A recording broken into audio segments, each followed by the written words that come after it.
Frugal Force. This is Captain Frugal reporting for duty, and I want to talk about another video here about comic book writers and artists and professionals. In this case, we're talking about an artist here. I just scratched my head on this and the behavior of some of these people and how they think they're doing themselves good. So here we're looking at this gentleman here, Viktor. Okay, I'm not even going to butcher his last name. Right now, I guess he's doing artwork for Marvel with Wolverine. And, once again, people make mistakes, and I understand that. I'm not like, wish there were everything in their face. And I also want to talk a little bit about being a little careful. Yes, some people, when somebody says something they don't like, or they don't want to support them, and that's perfectly fine. And I understand to some degree, really that's an impossible thing to do, truly, because unless you're looking at every single employee of a company that's produced something that you buy, you can't really boycott it. So it's just that way. But when somebody puts themselves out in the public image really easily to see and says things that offend people, well, yeah, people are probably not going to support you. And this is just not the way to behave. So anyway, this gentleman here does this Twitter tweet here. It says, important, if you ever feel the urge to tell me that you won't buy my book because the writer, here's the key, writer, did or said something that made you really, really mad, here's what you do. Now, I'm going to stop right there. First, his disconnect is, I'm not a writer, so this doesn't impact me. Well, you know what? You're part of the team. You work together. Everybody impacts you on your book. Reality check, that's how it works. It's just like one member of a team will drag the rest down. Companies have a thing called a public image, and you're part of that. You represent that. So keep that in mind. You could try to segregate yourself from that behavior all you want, but that's, not necessarily condoning it, but you're saying it's okay in a way as well. Because you're saying, well, it's a writer, it has nothing to do with me. And I'm going to go back to that in a minute, too. But after he states that, karate chop yourself in the face as hard as you can. And if you still feel the urge, by all means. So in other words, do yourself harm. If you don't agree with us, buy our book or do yourself harm if you don't like it. Now, the audacity, the silliness and thoughts of that. So I retweeted this. Important, how not to sell comic books. Because I don't know about you, that does not make me want to run out and buy a Marvel comic book with his artwork or that writer now. It says, maybe spend a little less time complaining about piracy and a little bit more time learning how to respond professionally, and you can get more sales. Because a lot of artists this past weekend were complaining about comic book piracy. And I'm not condoning piracy in any way. I'm just saying they spent all that time. Maybe they should spend a little time, too, on their public image and how they refer to other people and the potential customer. You know what? And I got a lot of, not a lot of response, but I got some response there. And some of them were absolutely wonderful. Like this. You can't physically karate chop yourself in the face, at least not effectively. Keep this turd away from comics. If you can't comprehend anatomy in action, that's a pretty harsh hit. But you know what? Got some point. And here's another one. That's totally going to sell more comics. Maybe not. Absolutely. But I like this one here. How I would field this. And the Crimson 15 podcast, bravo to you. Here goes. Remember, it takes a team to bring you your favorite comics. So if a member of a team I'm working with had a negative interaction with you in the past, I am sorry for that, and I sincerely hope you will give our new book a chance to win you back as a fan. Bravo, bravo. That's how you respond. You don't tell somebody they hit themselves in the face. That's not going to get you more. You learn how to respond to those in a productive manner. Sorry this didn't work out for you. Maybe the next one will. That is absolutely wonderful. So now, anyway, he doubles down on this. See, because somebody else, the Odinson, tweeted this. After that's very tweet about karate chopping yourself in the face. Here's a good rule of thumb. When people voice discontent, they're telling you how to get their money or continue earning their money.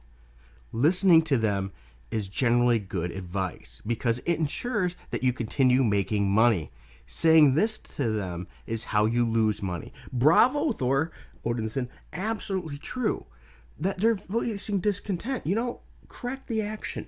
We don't have to believe and have the same belief system as everybody that we make purchases from. We don't. It's just not going to happen. All of our friends, we can't even agree with all of our friends, but it doesn't mean we tell them to karate chop themselves in the face. Or, well, my friend, yeah, he behaves like a dick. But you know what? Screw you. Hit yourself in the face because it has nothing to do with me, even though you're buying a product with his name on it too. No, you are connected.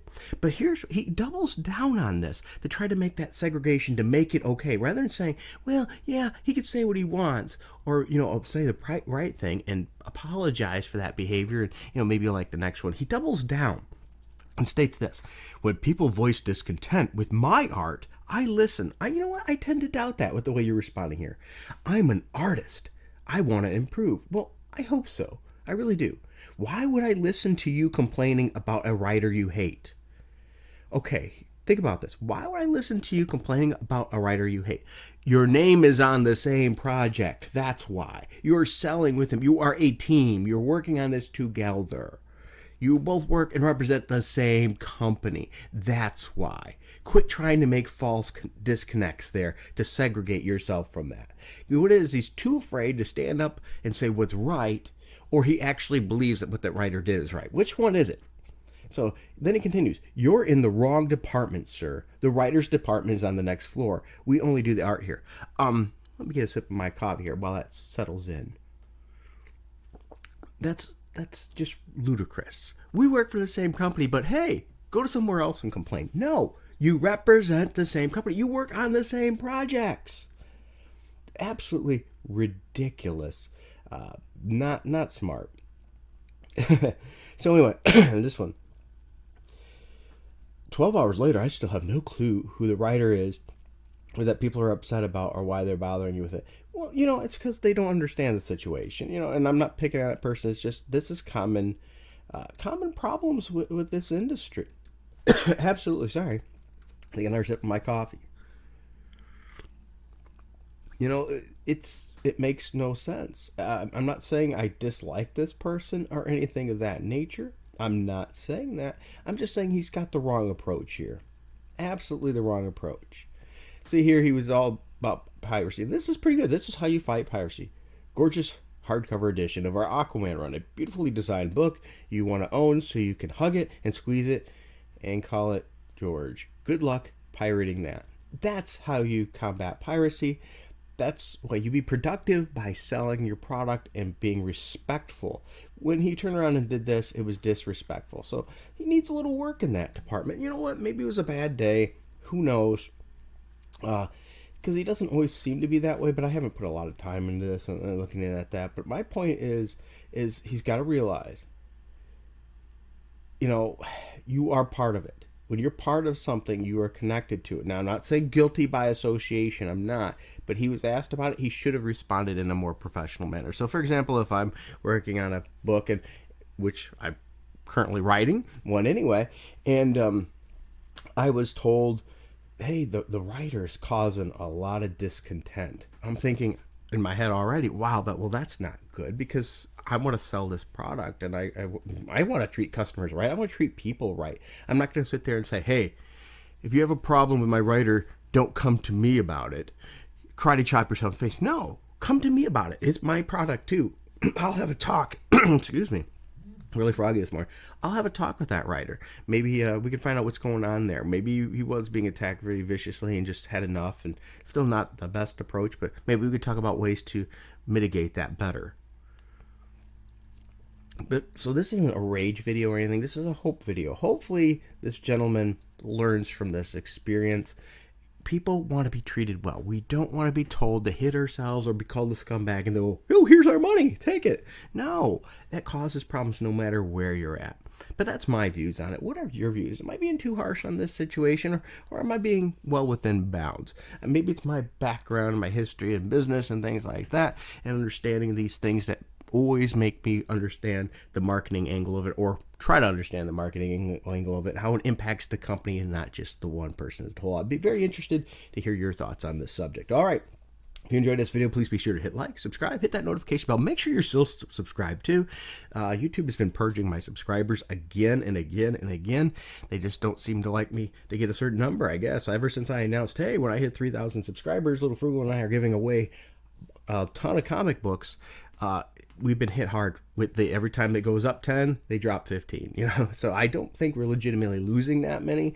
I think that's the YouTube purge. Also, our videos have been hidden a lot. So one of the best ways you can help the channel is just commenting down below, hitting that like. And if you find yourself in a really good position, you want to help the channel, we have some links down below that you can click on too for Patreon, subscribe, or even just one-time donations, or even swag. It's getting to be come close to Christmas time. Might be a good time to get a Captain Frugal clock or shirt or something like that and help support the crew. All right, well, thank you, and until next time, keep it frugal. Thanks for sticking with me through this. If you don't mind and you enjoy videos like this, please be sure to hit that like and subscribe, and even bigger, hit that notifications bell, because evidently that means a lot. Also, if you find yourself in the position that you can help the channel and you want to, you say, hey, I like this stuff. If you don't mind, go down to the info bar down below. We have a link for our Patreon, which you can join our Patreon for as little as $1 a month, which gets you special posts that are only for the patrons. So sometimes I do Frugal Force videos that are patron only, or special versions of videos. I also do random Frugal Force giveaways where I just take a random person out of there with a random number generator. It selects who it is, and I send them stuff, whether it be games or comic books or both, whoever knows.